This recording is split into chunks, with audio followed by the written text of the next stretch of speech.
За ах トゥ 3-ын 3 дахь дөө болвоос тэгээд ингээд тэгсэн гэдэг.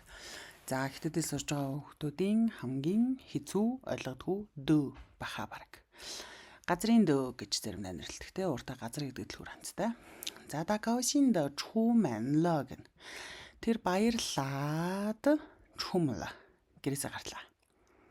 Тэгэхээр ингээд тэгсэн гэдгийг тэр аар гэдэг дөө байхгүй юу?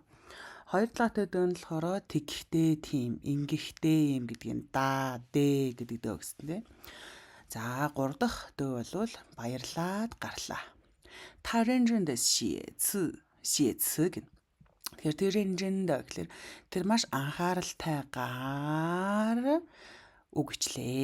үсгвчлээ яхна. Тэгэхээр маш анхааралтайгаар баярлаад тэглээ.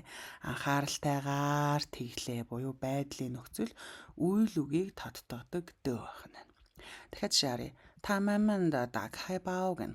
Тэр удаанаар дакхай нээлээ цүнхээ. Тэгэхээр удаанаар нээлээ. Яаж нээсэн? Тэгж нээсэн.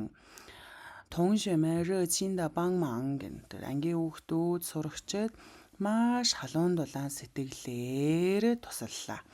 Тэгэхээр ангийн хүүхдүүд тусалсан гэдэг гол өгүүлбэр. Яаж тусалсан гэдгийг дөө оруулаад тэгж тусалсан гэдгийг үйл үгийг тодтогдог дөө байна.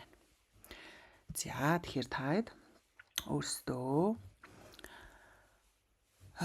энэ өгүүлбэрийг орчуулж үзээрэй. Тэр бага наснаас анхааралтайгаар суралцсан тул бусдаас дээр байдгаа гэн. За өнөөдрийн үзэг үг дөө.